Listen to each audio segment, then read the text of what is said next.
I'm Chuck Black. I'm one of the co-hosts of the Age of Ingenuity vidcast.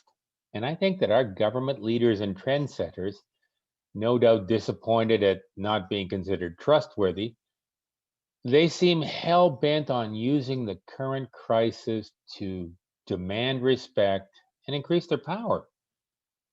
And an example of this is the January 4th, 2020 TV Ontario post.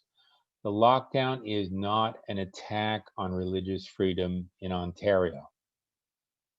The editorial, written by an acknowledged public expert and Anglican church leader named Michael Coren, insists that churches defying public health measures aren't examples of courage in the face of tyranny.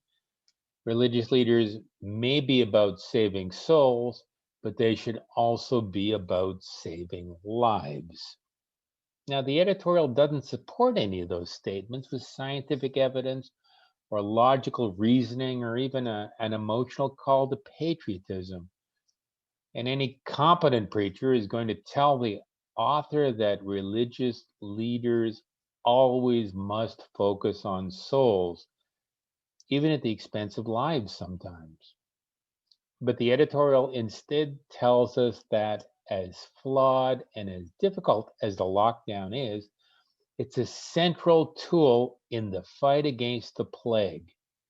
Now, I can't believe this. The editorial calls it a plague and says it will remain essential until vaccinations become readily available.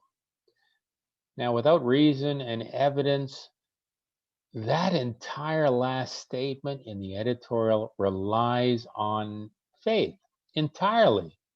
We got to have faith in government and the consultants and the bureaucrats who support them, but not in the religious leaders who are objecting to what's happening on moral grounds.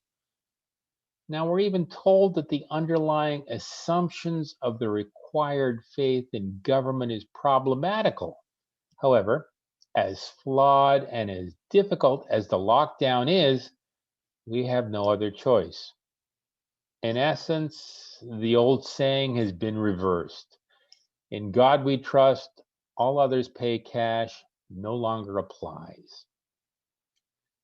And given that this editorial is all about faith and not facts, it's worth noting that not enough people were dying fast enough last year for there to be any sort of a real pandemic. Now, most primary source materials from organizations such as the World Health Association or my personal favorite, the Macro Trends listing of Canadian death rates from 1950 to 2021, the sorts of sites like this which track this sort of data, they show that fewer people died overall and per capita in 2020 than in 2019 or 2018. Hard to have a pandemic if fewer people are dying. Now, those looking closely at the data will even note that there was no big bump in death rates in 2020. There seems to be a slow increase in death rates beginning in the early 1980s, not in 2020. And last year was simply part of a larger trend and not even terribly special on its own, except for the fact that none of us worked and we were all locked down and the economy went to hell in a handbasket. Now, it's also worth noting that municipal, provincial, and federal governments have mostly refused to release the data and the modeling assumptions they use to form their current healthcare policy. Now, if those policies are based on science, then releasing the science for independent peer review should be something that a government would want to do. Science is validated and bolstered by independent peer review and the ability of other scientists to independently reproduce the findings.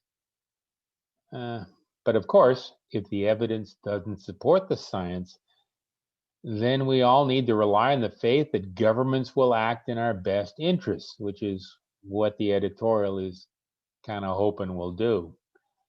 Now, I personally think that it's kind of hard to depend on the faith in governments if the science doesn't support current government conclusions. I honestly believe that when it comes to healthcare and anything related to science, we should focus on the science. We can't focus on faith when science provides such accurate and sensible answers.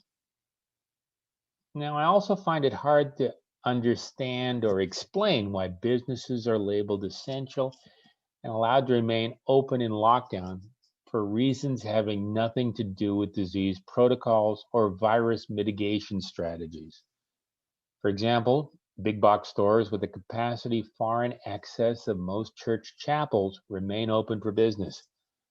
The Canadian CEO of Walmart, he hasn't been fined or accused of killing grandma, even once during the current crisis. You'd think it would happen once, but no, not at all. Airlines continue to fly, even though the average plane is far smaller and far more crowded than the average chapel. No accusations, no fines for them either.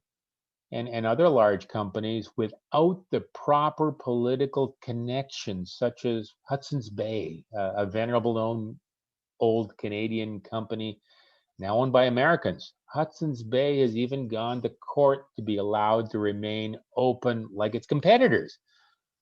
However, so far at least, those cases have gone nowhere.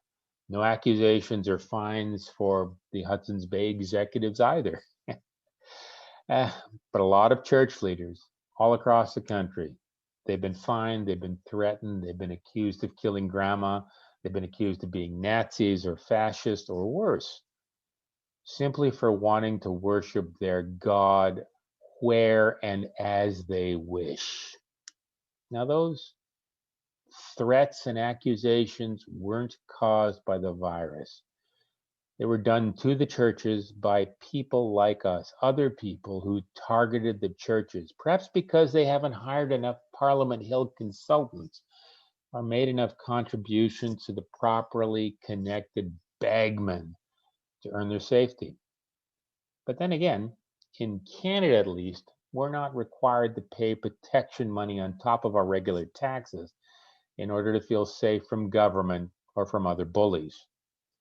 And one of the hallmarks of our constitutional democracy is the ability to test the validity of laws and regulations in the courts. We're supposed to have a variety of checks and balances to arbitrary government edicts.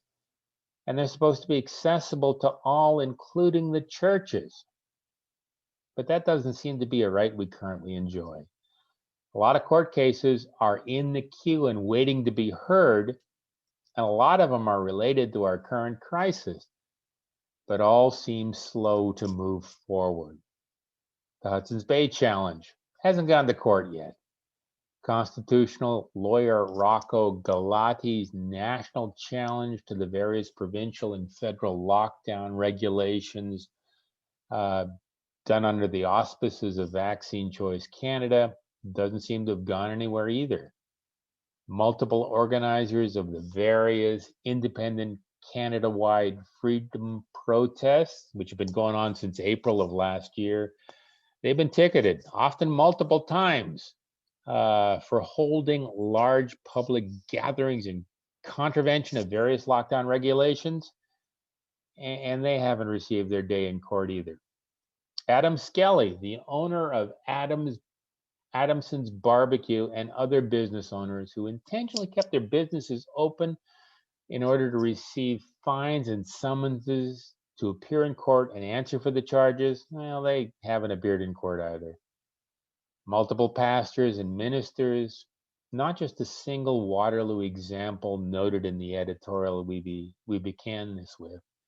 They've been charged in various Canadian jurisdictions under various laws and regulations, and so far at least, they haven't appeared in court or been given an opportunity to defend their actions either.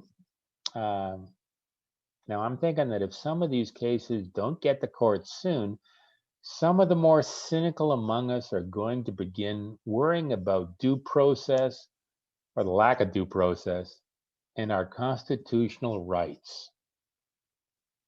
And I think that's a fair thing to worry about because viruses don't hire political lobbyists, and viruses don't contribute to political campaigns or avoid big box stores, and viruses don't target small conservative religious denominations. People do that. And the sooner we remember that people are causing more problems than viruses at this moment is the moment we note that this pandemic has a highly political component which needs to be addressed. And if we don't address this, our freedoms are going to go the way of the dodo. I'm Chuck Black for the Age of Ingenuity. Remember to like, comment, share, and subscribe. Let's help get the word out.